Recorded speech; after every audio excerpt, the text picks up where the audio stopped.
Guys, continuing on with the Halloween franchise, let's move on to 1988's Halloween 4 Return of Michael Myers, directed by Dwight H. Little. So, after Halloween 3, Season of the Witch, obviously just was hated at the box office when it released. No Michael Myers, and obviously that didn't work out too well for most people. So, we have the return of Michael Myers here, bringing him back after the pretty much impossible to survive explosion at the end of Halloween 2. And we get a young Danielle Harris in this who just gives a phenomenal performance for a young girl in this movie and in Halloween 5. Just an amazing performance for a child actor or actress. And she makes this film, and especially part 5 for me, especially with Loomis as well. But her performance is just great in this. And I like the whole how we have Halloween, John Carpenter's, and Halloween 2 is like Laurie Strode's little storyline and her story there.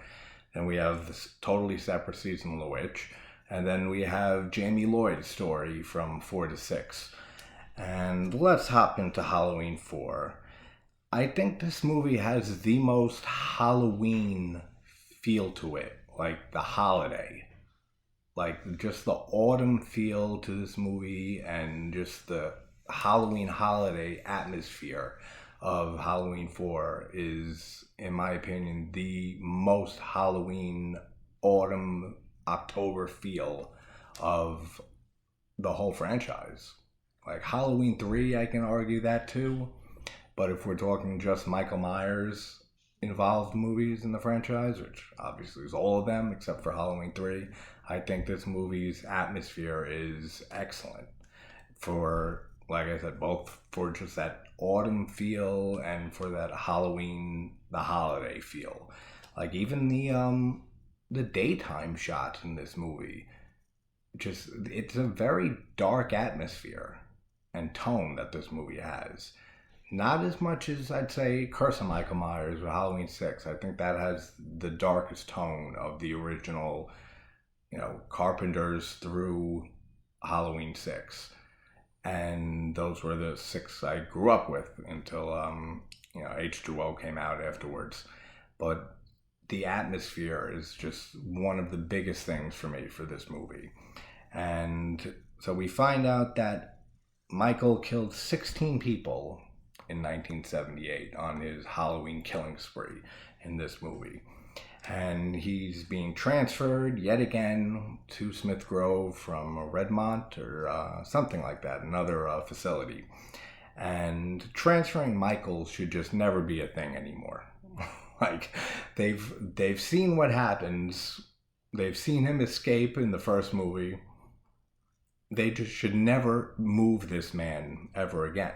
They should just keep him in the same fucking spot, the same location, same asylum, and just never move him, because this is what's going to happen. You're going to have Michael again end up killing everybody and becoming loose right on Halloween again.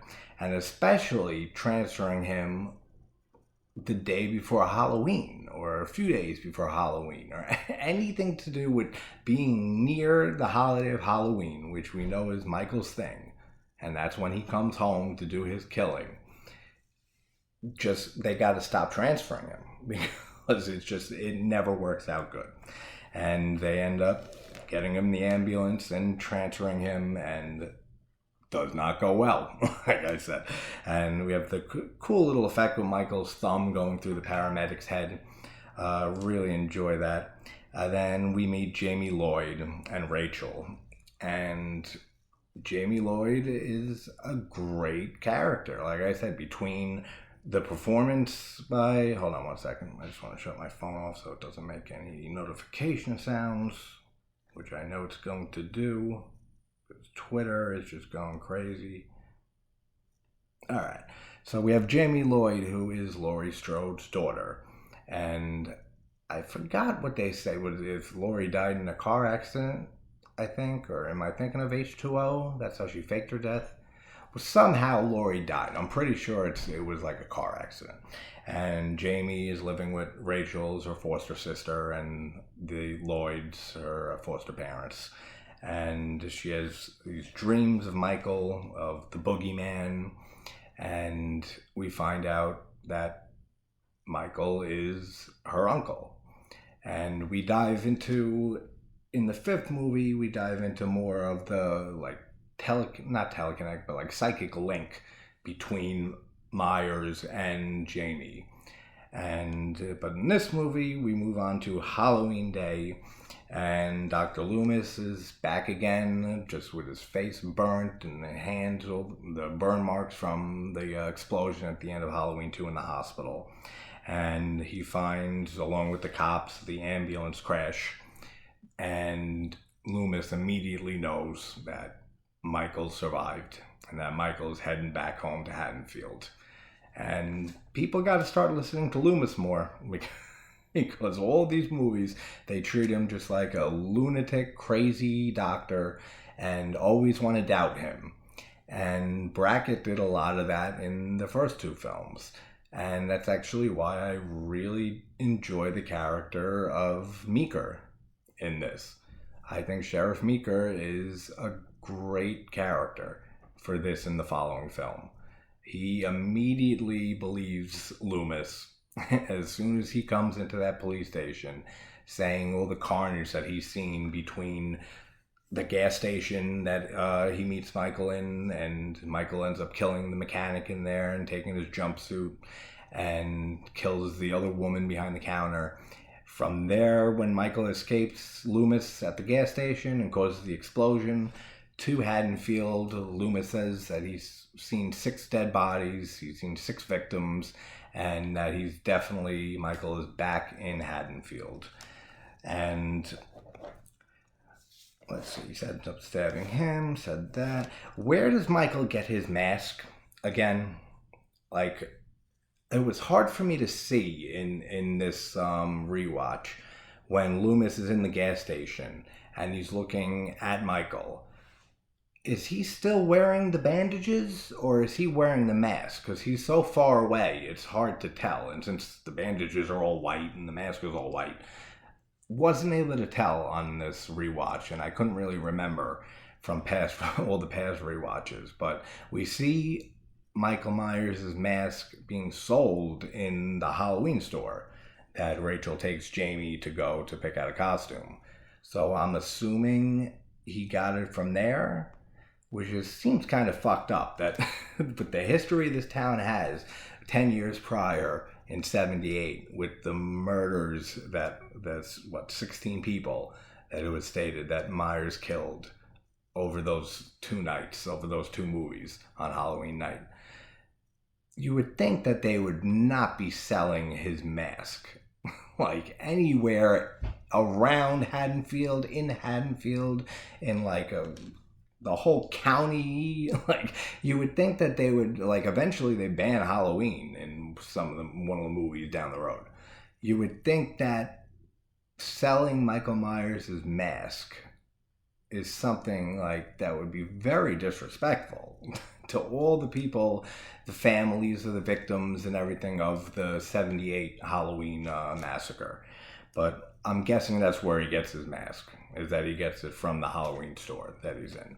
But always wondered where exactly he got the mask, if he's wearing it in that scene at the gas station, which, like I said, I wasn't able to tell if it was just the bandages or if it was his mask that he had on. If he had the mask on, I don't know where the hell he got his mask. But if it was just the bandages, then I'm guessing he got it in the store. But his mask in this movie, it's not the worst, but I don't care for it much.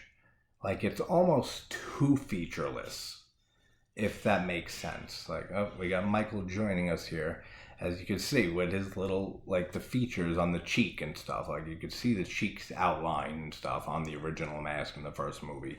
In this one, you don't see any of that. It's just the blank white, and it just seems a little too featureless. Like, it seems very odd looking. Like I said, not the worst mask in the series, but don't care for it too much. And then we see Jamie in school with the whole boogeyman. Jamie's uncle's a boogeyman, and Jamie's an orphan, and Jesus, these kids are fucking evil, man.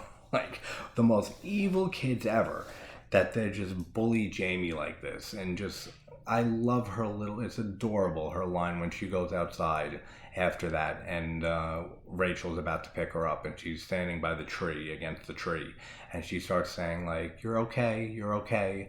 Like, just hearing a young, 9-year-old or 8-year-old girl, she is, I know she's 9 in Halloween 5, so I'm guessing she's 8 here. Yeah, because it was a year afterwards, Halloween 5. So for an 8-year-old girl to be able to kind of ground herself like that and say, like, you're okay, like, you're gonna be all right. I don't know, something about that line, I've really always enjoyed that coming from Jamie in that situation there. And then we see Jamie picking out her clown costume, which obviously harkens back to Michael's costume that he wore when he was 6 years old and killed Judith, his sister. So I always like that little parallel there. And then, as I said, in 5, we go much further with that, with the link between them, the psychic link between them. But love that the clown costume that she picks out.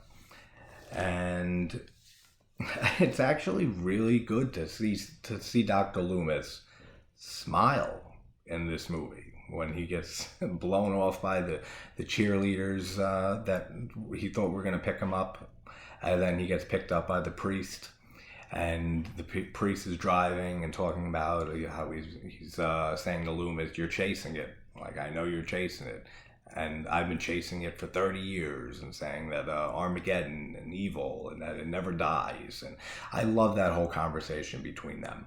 And he ends up saying to Loomis, he says, like, here, you want a drink? And he hands him a bottle of whiskey.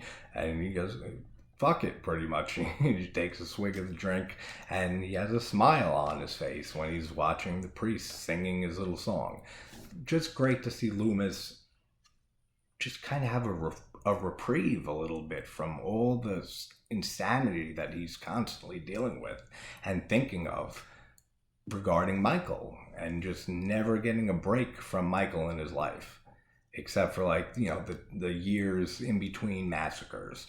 But I'm sure in those years in between, he still has Michael always on his mind. I mean, the 10 years from Halloween 2, at the end of that, to this movie, Myers is locked up, but you know that Loomis was going through, you know, skin graft operations and stuff like that, and just dealing with his burn marks, and you know Myers has to be on his mind, like, through this whole decade. And he even says in the gas station to Myers, like, why now? Like, why 10 years later? Like, I knew this day would come. So he's so obsessed. He always has been, but at this point, he's so obsessed with Michael that it's just great to see him crack a smile, which I've always enjoyed that in this movie. Then we have him meeting up with Sheriff Meeker at the police station, and like I said, I love how Meeker pretty much immediately believes him. And not like Brackett, who needed a whole bunch of convincing throughout the first Halloween and through the second one, which he's not really as much in the second one because of Annie, you know, his daughter, being brutally killed and stuff on Halloween night. And he always needed a lot more explaining from Loomis and convincing from Loomis.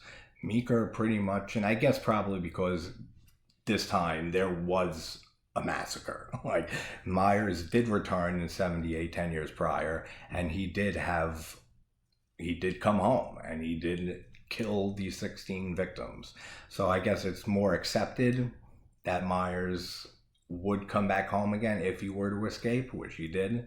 But I just love how Meeker and pretty much the rest of the precinct there all just jump on it as soon as Loomis gets there and says, I'm here for Michael Myers escaped again. He's in Haddonfield. And after a very brief questioning of it, and questioning Loomis, "Are you sure?" And like, how can you be so sure about it? Him saying about the bodies he's seen from the gas station here. They're immediately on the situation, and Meeker takes control. So I really dig that. Then we have dog number 3, who gets eaten or just killed by Michael, who he just loves dogs, man. Like, I don't know, I think I said in the original Halloween video I did, that I don't know if he's just, he can't really just drive through McDonald's or Burger King and pick up food, so I guess he just resorts to eating dogs. And I wonder if he actually acquired a taste for them over the years, because we see another one, we see Max, the dog, in Halloween 5 get killed too. It doesn't look like he was eaten in that though, so maybe he just killed him. But yeah, dogs do not fare well in the Halloween franchise, one bit. Then we see Michael electrocuting Bucky, the worker at the power plant that controls the grid, electrical grid, power grid for all of Haddonfield, or at least a section of Haddonfield, including the Lloyd house. And like I always say, electrocution scenes in slasher films don't really do anything for me, but neat little way of getting the power cut off, like having him throw this guy into the power grid and knocking all the power out in the town. The stillness in this movie, like especially some of the night shots, it looks so good. Like I said, with the atmosphere of just the Halloween feel that this movie has, there's some great night shots here that just feel so dark, that feel so ominous, that feel so still.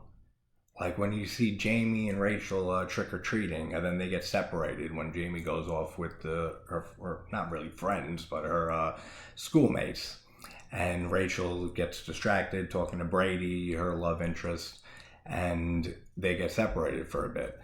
While they're walking the streets alone after Meeker puts the curfew on the town, it's just it looks so still.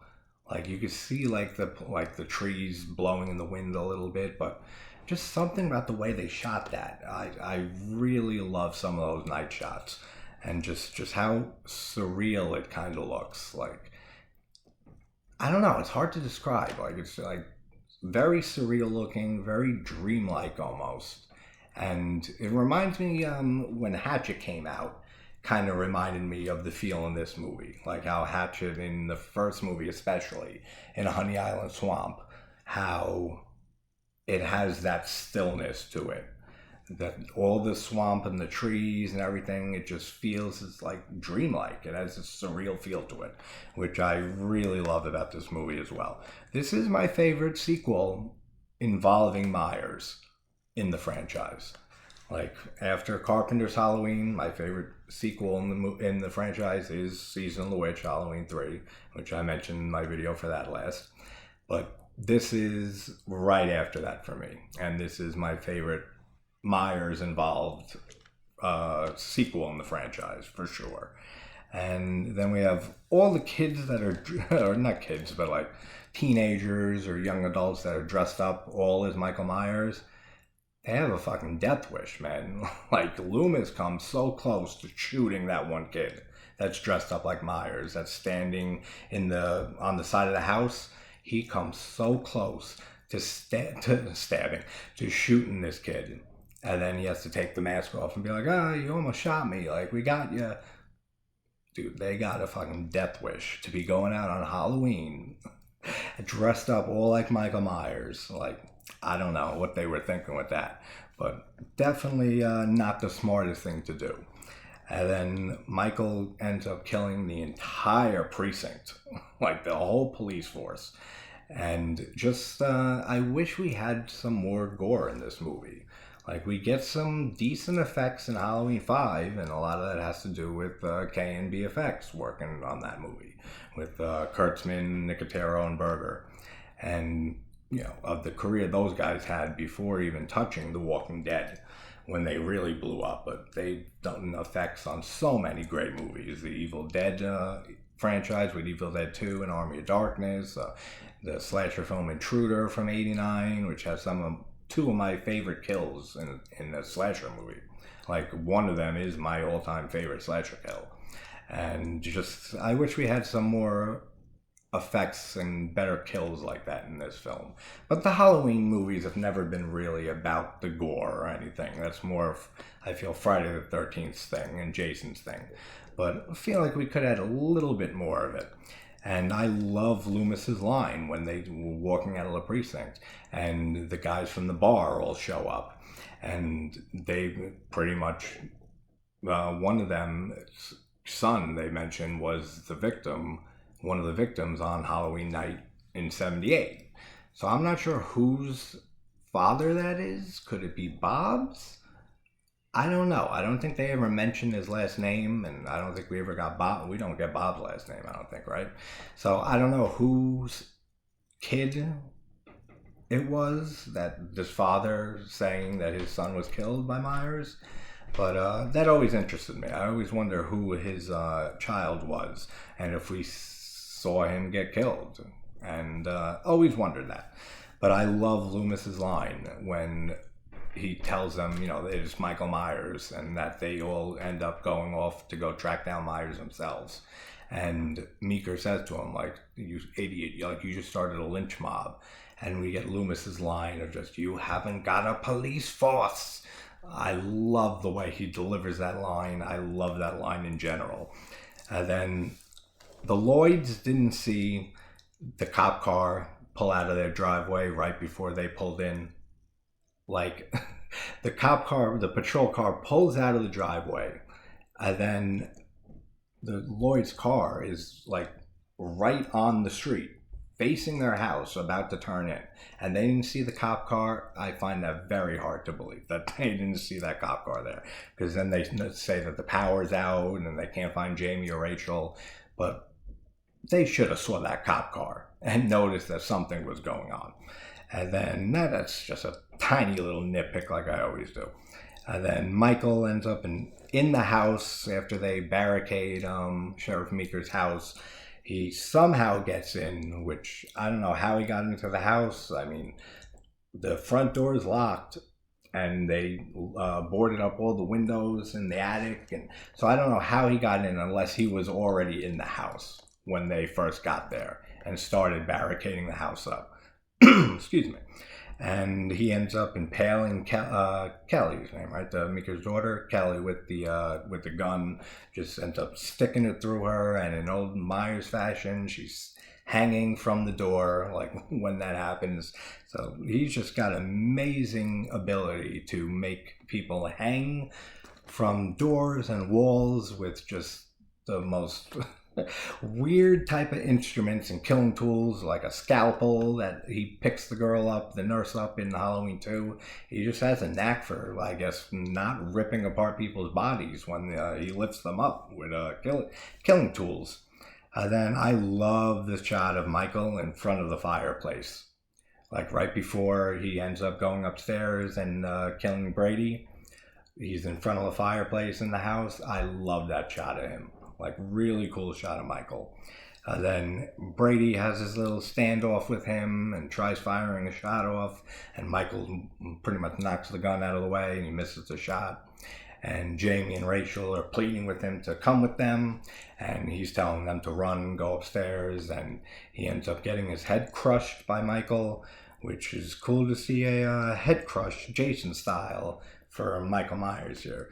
Excuse me. I don't know what's with I got like a bug in my throat this morning. And then I love when they get out of the house and Rachel and Jamie are on the roof, and then she lowers Jamie down. Michael follows them up onto the roof, and then Rachel falls down off the roof onto the ground. I love Jamie's line of, "Come alive, Rachel."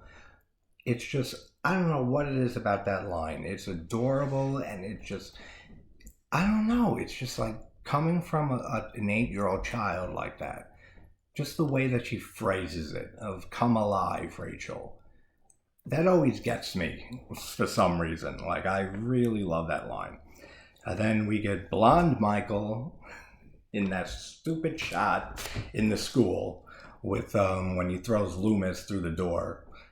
Right when he comes out and stuff, he's just, the wig is fucking blonde. The mask's hair, completely blonde. And I think I read it was a test wig or something, and it was a lighting shot or something, and it just ended up staying in the film or something like that. It's been a while since I read up on it, but it always takes me out of the film for a few seconds whenever I see that shot with that mask, because it is just purely blonde, which we know, right, Michael, is not blonde at all. So for some reason, that shot ended up staying in there and they didn't try to fix it, but always takes me out of the film for a few seconds. Then Michael held on to that truck the entire way from Haddonfield. Get the fuck out of here. That's so stupid. When they're driving away with one of the drunks from the bar, and Jamie and Rachel in the car, in the truck with them, and Michael pulls himself up from underneath, so he was holding himself up from underneath the truck for that whole drive. Get the hell out of here. That's so fucking silly. Never cared for that. Then I like the callback to the original Halloween, how in the original, when he first escapes and Marion Chambers is in the car and he smashes his palm against the window and and cracks the window open. Does the same thing here. Then he rips the guy's neck out. That's a cool effect. I really like that effect there when he rips the guy's neck apart, and then Rachel has to pretty much kick him out of the car in order to get behind the wheel to drive. Really cool. Then Michael stands up in the middle of the road, and she ends up driving forward and knocking him onto the ground in front of those, I don't even know what they are. It's just like the broken down foundation of a house or something. That's what it looks like. It looks like a burnt down house or something, like just the foundation of it. Then he gets gunned down by like the whole town, like by all the cops that are left and the state troopers that come and the drunks from the bar, and he just gets unloaded upon and ends up falling into the, again, like I guess it's like the foundation for a building, falls through, and they assume that he's finally sent to hell, that he's finally gone.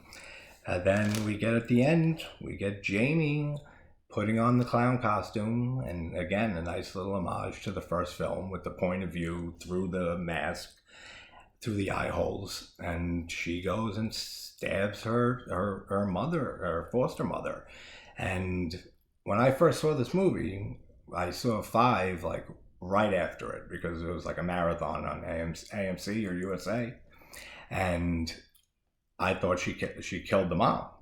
But then we find out in 5 that she didn't kill her, she just stabbed and attacked her. And then just Loomis's look, and the shot of Jamie in the clown costume on the top of the stairs holding the scissors. And then you see Loomis just like, no, like you just can't believe it, that this cycle of violence is starting again in his mind, that this cycle of evil from Michael is now made its way into Jamie.